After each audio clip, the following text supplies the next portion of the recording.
I'm excited today to be talking with Kristin Hansen. Kristin is the executive director of the Civic Health Project. She's the director at All Sides Connect, and she's involved with the Listen First Project, Weaving Community Coalition.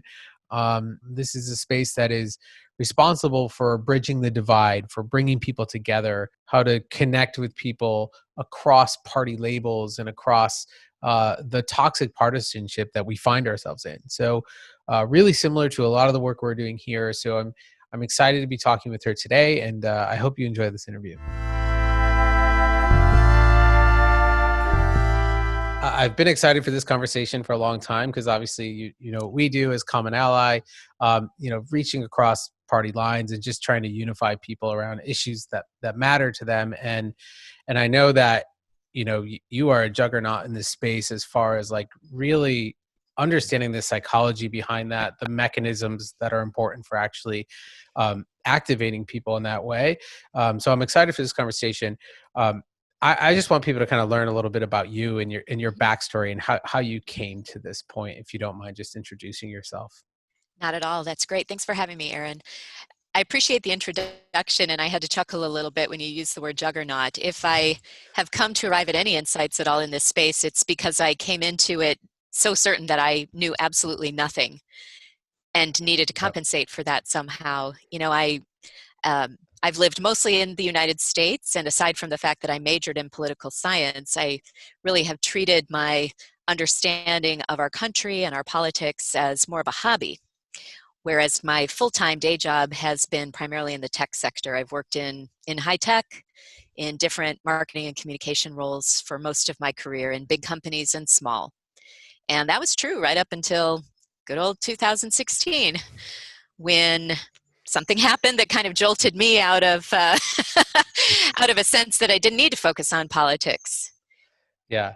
Well, I love that you put it in that perspective. And I kind of find myself in a similar position where I've always been interested in politics since a little kid, Mm-hmm. and have followed it forever. And I've been as active as I possibly could, but I'm not a poli-sci major. I didn't have a former career in politics.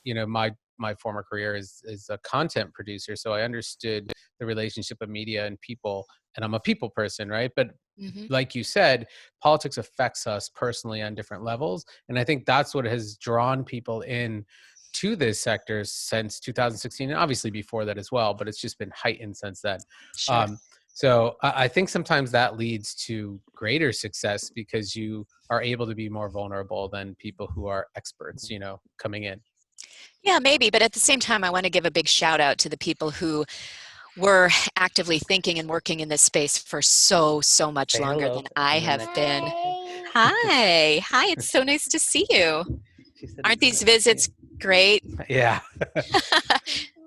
Seeing your little visitor, it reminds me of one of the many silver linings of the pandemic is just that proximity to our kids and those delightful little visits throughout our workday. I know. They're And they're great. excused, like your heart doesn't drop anymore. It's more like, oh, this is what we all know where we are. So Yeah, no kidding. Well, I'll pick up sort of where I left off. please. So I appreciate what you're saying, and at the same time, I want to give a shout out to all those people who were, I don't know, woke, whatever the word is, but thinking and working actively on political reform issues, including cross-partisan reform, for much longer than I have been, and they have been the beacons on the path and the people that I've been learning from Yeah. since entering this space myself. And not even in 2016, even after the presidential election, I continued working in tech in the private sector for another year and a half before I was able to commit myself full time to political reform work. And, a simple way of describing my journey from the presidential election in 2016 was it started with this kind of emotional, oh my gosh, how did this happen? To a more intellectual curiosity phase of, how did this happen? Yeah. To reaching a point where I felt like maybe I knew just enough to be dangerous and that I could start to put some kind of an action path together around what I was learning. But I got to say that journey was so steep, and it was marked by just a lot of humility and almost embarrassment that I really realized I knew so little about my own country. Yeah. Yeah, and I think, we work with young people a lot. I know you do as well, and I was shocked of just the level or lack thereof of civics education, and that, there if you're not taught how your government works, it's hard for people with busy lives to go out and actively find that information. I think they just go about their lives and figure politics is a separate thing from them. And I think we all fall into that trap. So I don't think you're on an island there by any Mm. means. Yeah, and fast forwarding to today, because of course, nearly 4 years have gone by, that is for me still one of the struggles in my day-to-day work is connecting, finding ways to connect with people who don't obsess about politics and political reform the way I do, making it meaningful, relevant, and something they feel inspired to be more involved and engaged with. It doesn't have to be to the level that I am. I mean, not everyone's going to quit their day job and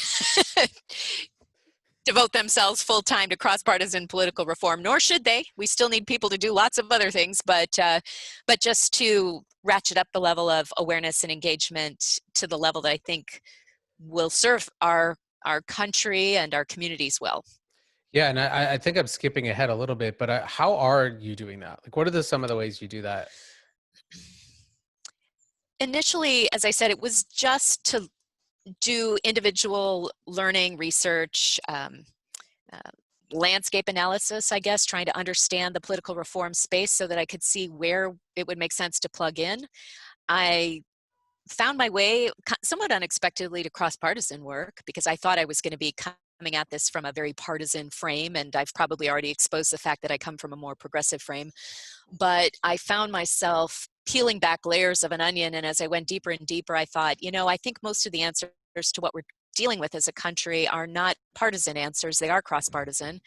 And so I'm going to dedicate myself in that direction, and that's taken a couple of different forms. One is that, along with my co-founder, Rob Romero, I lead an organization called Civic Health Project, and we are a nonprofit grant-making organization that supports both research and what we could call interventions or activities in the cross-partisan reform space.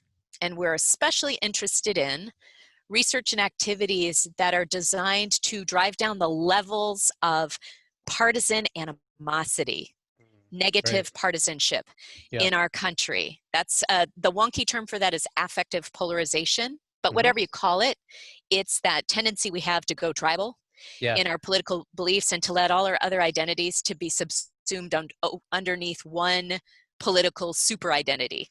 And that's unfortunately the trend that's increasingly happening in our country, is that all our other potentially cross-cutting identities are getting sorted and subsumed, and increasingly we're the red shirts and the blue shirts, and that becomes defining and ultimately divisive. Yeah, where it's such an important intersection, and that so the term cross partisan, political work, is it the same as saying nonpartisan? Is it, Mhm. I know there's obviously like nuance between bipartisan, nonpartisan, Right. but what's the true definition of cross partisan? Yeah, nonpartisan, bipartisan, cross-partisan, and transpartisan are terms used somewhat interchangeably in the work. And I think they're all intended to mean roughly the same thing, which is not Hmm. coming from a single strictly partisan frame, Yeah. as in not strictly Democrat or not strictly Republican. I tend to prefer terms like cross-partisan or transpartisan because they feel more broadly inclusive of the fact that there are a range of political identities out there. There's a whole range from extreme red to extreme blue, and there are people who don't identify as either, Yeah. who strongly identify as independent, who identify as libertarian, who um, identify as something else. And so cross or trans are the terms that seem to best capture the notion that it is about all of these different political identities, including agnostics, being able to come and work together on problems. Hmm. Great. And do you see an upswell in people who do identify as independent more so than before? It isn't so much about what I see. There are important, research firms that are looking at this, like Public Agenda and More in Common, who identify a broad middle of people that might be defined as the exhausted majority, for example, or that's like I one love of the more that. popular terms, the exhausted majority that doesn't want to be painted as extremely left or extremely right. And then you can just look at the voter rolls, and people do either register as being affiliated with a party or not registered with a specific party, and non-affiliated or independent is increasing over time. There's also a lag factor because people don't always change their registration preference, even if in their mind they are now somewhere different. Yeah, I've heard that too. I've heard, especially with young people, I think the numbers were going up when you look at the data as far as like people identifying as independents, but they still vote in Mhm. line, in party lines that they did before as well. So I think what they think is one thing and how they vote is another, which is Yeah, always and interesting. you can have the flip side of that too, where someone long ago registered as a Republican or a Democrat, and while they may not feel comfortable in that skin anymore, it's still what the registration rolls say. Exactly. Yeah. Yeah. And I think those parties too now, I mean, the two-party system just feels so factioned and it doesn't feel as identifiable as it used to be. So I think people feel politically homeless in a way. And I think Hmm. that it's trying to get that to have some understanding around it, and then do a lot of the work that you've already done, and bringing those sides together. Um, And may I add, factions are forming and strengthening within the parties as well. Certainly yeah, that's what among I mean. Yeah. yeah, within the parties. Among the Mhm. more interesting dynamics over the past few years would be the schism in the Republican Party between the Trump supporters and the never Trumpers. And in the Democratic Party, we saw it play out in the primaries, Yeah. the Sanders and Biden camps. So that is a dynamic that, from our perspective at Civic Health Project, we're frankly just as interested in as what's happening between Democrats and Republicans. We think these schisms matter and are important to understand and stay close to as well. Yeah, I agree. Your work with All Sides Connect, can you talk about what that is and what you're doing there? Yeah, absolutely. So one of our grantees within Civic Health Project is an organization called All Sides for Schools. It's a subsidiary of All Sides. And within that, we've built a platform called All Sides Connect. So these are all interrelated, obviously.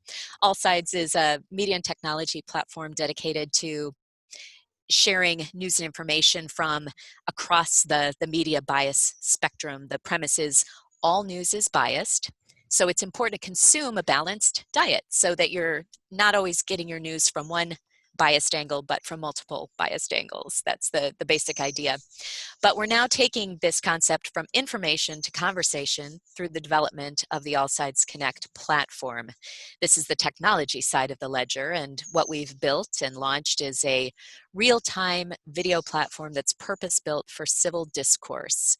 It enables individuals or small groups to come together in face-to-face conversation, just like you and I are doing right now over Zoom, Mhm. to engage in deep, rich conversation on topics that may be controversial, that people may have different perspectives about, but the platform is designed to take folks through these conversations in a guided, facilitated, and safe way so that all sides feel that they are being listened to and can contribute in ways that will be well received.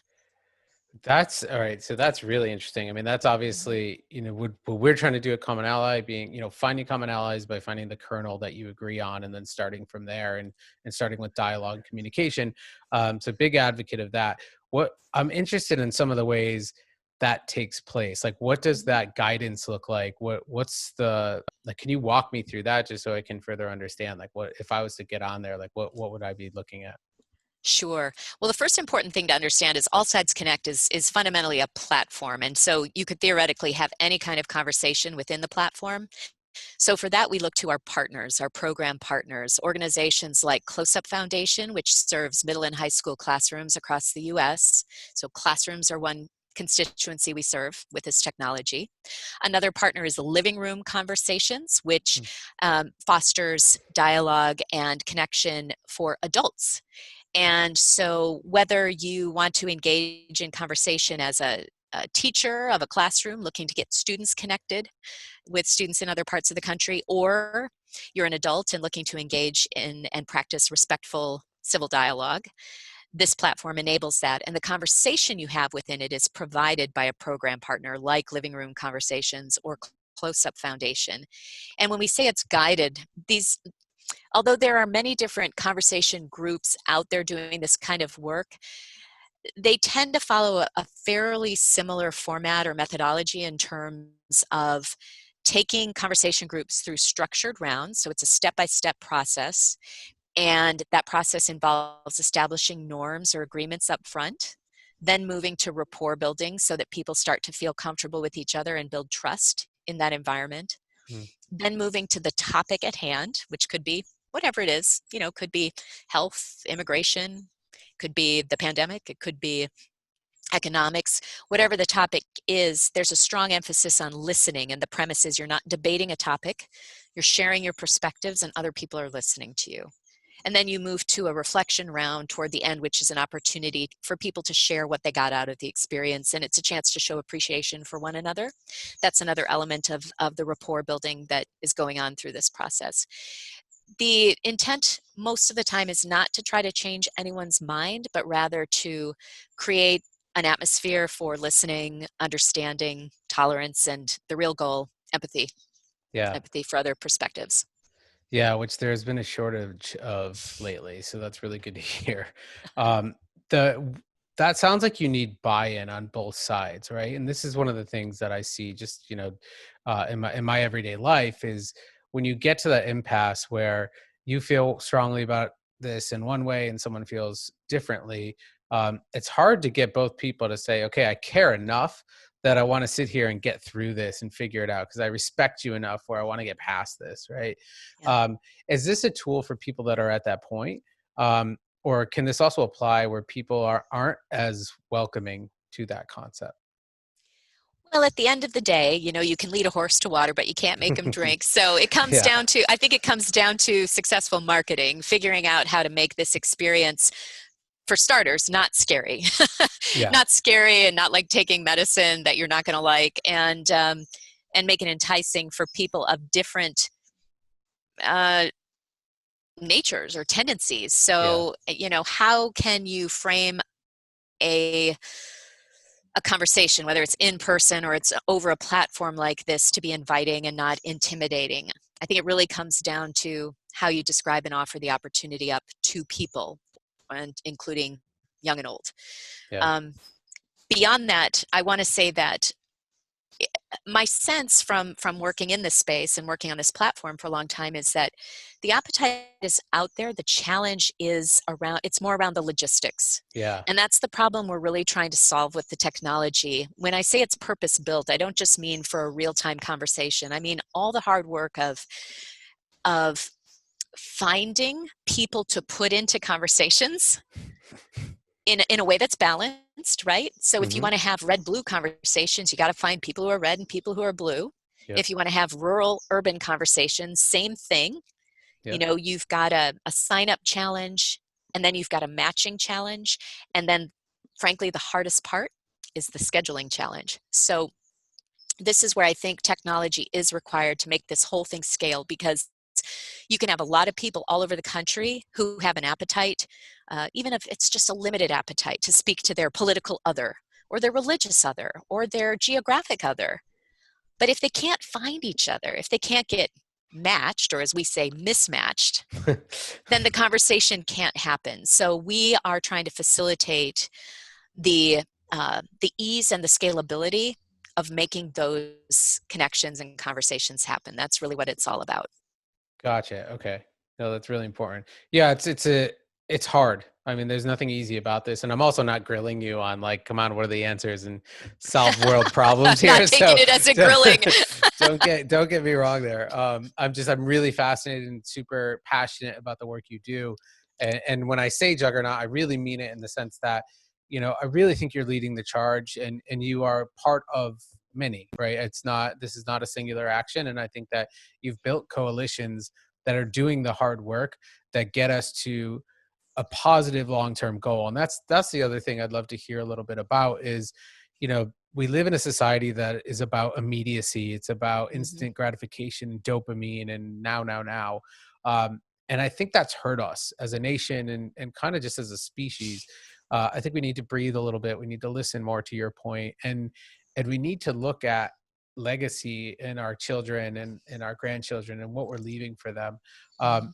and it sounds like you're doing a lot of that work up front. Can you talk about just, and I know that's kind of a loaded question, but long-term, short-term Mhm. goals, and do you see that in a similar way? Well, first of all, again, I want to give a shout out to the people who have been working in this space for years, building the kinds of coalitions that you're talking about. In terms of cross-partisan political reform, though this framing oversimplifies it a bit, I look out across the landscape of the United States and I see both an army of structural reformers who are working on the institutional and Hmm. structural issues that hamper the effective governance, self-governance of the country. And then I see an army of social reformers who are operating more at the level of the individual rather than the institution, and helping equip and empower individual Americans to participate in healthier ways and more engaged ways in our democracy. So an example of a structural reform would be, working on gerrymandering, for example. Yeah. Whereas on the social reform side, it's looking at issues like making sure civics education is a part of what everyone grows up getting, and making sure that civil discourse is a skill set that we impart to young people as they enter adulthood. So that's the distinction between the structural and the Sure. social. And there are really important coalitions and coalition builders on both sides of that ledger, whether it's, on the structural reform side, some of the work going on around Unite America and Represent Us, or on the social reform side, the Bridge Alliance, the Listen First Coalition, the Weaving Community campaign that's just recently kicked off as a Yeah, which I response to definitely want to get into coronavirus. that Yeah. too. Yeah. And I'm galvanized and encouraged by the fact that not only are all these coalitions building critical mass, but they're becoming more mutually aware. And this is where the armies all join into a battalion, and makes me feel that we've got a fighting chance in America of driving meaningful structural and social reform. And furthermore, I think that the structural and social reformers see their work as symbiotic, as Yeah. mutually reinforcing, and watching that play out is really exciting too. So I don't necessarily label myself a coalition builder so much as someone who appreciates the coalition builders and wants to put wind in their sails. Sure. Yeah. No, well, great. I'm glad you articulated that, and that's what we're here for. You are here to clean up the mess that I say. So perfect. um, and in that building, and in that, with those two forces on those sides of the ledger, what does the opposition look like? Like, are we swimming upstream? Mm. What are the forces like that are not looking through the same lens? Wow, that's a fun question to think about and try to answer as best I can. Maybe my answer will be a little unexpected, but I kind of think that the two main forces operating against these reforms are apathy and extremism. So it's almost like extremism and its opposite are the two biggest challenges we face in enacting meaningful structural and social reform Mm-hmm. in American democracy. And maybe they're self-evident, but just to try to explain them, I think that the extremism, the forces of extreme partisanship, and the uh, win-loss mentality that drives our politics today makes it not just difficult, but anathema to think that people of different political teams, tribes, or stripes could ever come together to solve problems. Uh, Theoretically, that principle of coming together and solving problems, collaborating, compromising was enshrined in our democracy, but in practice, that's not what we're seeing Yeah. these days. So that extremism is one of the forces against reform, and then apathy is the other. If too many people see the functioning of government at a countrywide level, at a national level, as being irrelevant, or having been um, discredited, Yep. then not enough people will get involved, not enough people will vote, not enough people will support reform to ensure that reform happens. So that's why I would say that both apathy and extremism are the challenges we face. And I don't ascribe either of those attributes to one side of the political divide or the other. Yeah. We Yeah. see people who are both extreme and apathetic among more progressive liberal Americans, and then we see the extremists and the apathetics among more conservative Americans as well. Yeah, I think it's been more evident now that that is a two-sided thing. I think before it was a bit harder to see, but since 2016, I think that is totally heightened. It's in your face every day, and now with the Yeah. pandemic and everything like kind of being wrapped around COVID too, and seeing some of those divisions, it is more evident that this is certainly on both sides. You had mentioned the weaving community. This is something we are a part of. Very proud to be a Yeah. part of this. Can you talk about that and share the initiative there? I'd love to. And this is another program that we've granted to from Civic Health Project. So I guess fair to say that's sort of the connective tissue through this conversation, is that both the work on the All Sides Connect platform as well as the Weaving Community campaign are aligned to our mission at Civic Health Project of ratcheting down that partisan animosity, that affective polarization across America. The Weaving Community campaign, I'm also really proud to be a part of. It is a partnership at a broad level between an initiative that was inspired by David Brooks, who writes for the New York Times and is a commentator on NPR, and he launched something called Weave, the Social Fabric Project, which is about restoring the health and strong functioning of local communities. And strengthening local communities has many obvious benefits. Hmm. A primary thrust of the Weave initiative is to address the endemic issues of loneliness, isolation, deaths of despair that have come to plague and define a lot of local communities across the United States. But another byproduct of building healthier communities is you are doing the work of helping people to identify with something other than that national, partisan, tribal identity. So Yeah. in that sense, Weave is very connected to what we do at Civic Health Project. If you can help people feel connected, engaged at a local community level, they take on more and more healthy identities. I'm a neighbor, I am a volunteer, I am a local citizen, I'm a member of the city council, or I go to city council meetings. These are all ways we can put on really healthy identities that aren't strictly red or blue. Yeah. So that's a really, really important byproduct of the work that Weave does. Now, the other part of the partnership on this campaign is the Listen First Project and the coalition of 300 plus nonprofits within that coalition, all of whom are looking at different dimensions of bridging, cross-partisan bridging, bridging across other types of divides and rifts in our country. A heavy emphasis, again, on listening and dialogue and understanding and empathy, but sometimes more of an action-oriented dimension to that as well. How do we bring people together to solve problems, define a policy, complete a project? But it is all kind of premised on the idea that we need to bring people together across divides to make good things happen. So out of this partnership came the Weaving Community in Crisis campaign, both as a response to the immediate challenges we face around coronavirus, and just as importantly, addressing the long-term downstream consequences of the pandemic, which will be hitting us at all levels: physical health, Yeah. mental health, economics, social and emotional well-being, all of it. We're going to go through multiple waves of what this pandemic means for our country, and this campaign is there to create and offer positive opportunities for individuals and organizations to connect, to care for one another, and to create a different future based on what we've learned out of this pandemic. Love it. It's really honorable, amazing work you're doing, and that everybody's doing in the community and the coalition. So thank you for shedding light on that. I think it's important everyone sees what's going on there. Um, so a couple things there. I know we're getting close to time here, but um, to the point about local involvement, I think the cliche of all politics are local.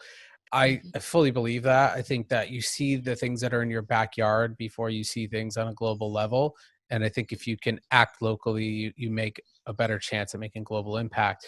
Um, so, what are some of the ways? And I know you've kind of answered this already, but I'm really interested on maybe some tips on how do people do that? How do people get involved? And I think it's also, there's a bit of a disjointed effort when it comes to, the general campaigns, right, in politics. Like, you hear about Yeah. things on a national level. One of my last questions, I have a million more, but local politics, they're not as well funded, they're not as well known. The communication, the media, all the things around it, it's just not there. So what are some of the ways that people can get, active in their own community? Hmm. Yeah, good point, Aaron. A lot of those assets aren't necessarily there at the local level, but one thing that is there is a much more significant degree of trust. This is the thing that local, regional, and even state Yes. governments can have in their favor that the national government does not have going for it right now. Across the board, um, some things are very dynamic right now based on people's perceptions of how either the administration or Congress is handling the pandemic. But by and large, what we see is that trust levels in federal government are quite low, but trust levels in state, regional, and local government can be quite Yeah. higher. That's a huge asset and an invitation to individual citizens to get involved. So, the next step from just having positive feelings or feeling a sense of trust in your local government is to get out there and support initiatives. They don't have to be led or driven by your local government either. They can be led or driven out of other centers of gravity, other centers of momentum in your local community. That could be a community center, it could be a faith community, it could be a school district. Look around you and see where good work is being done and attach yourself to it. Yeah. Attach yourself to it. You know, Love that. a big need in communities right now is just around the very, very basic issue of food security. That is the simplest way imaginable to involve yourself in what communities need right now at this moment. Great.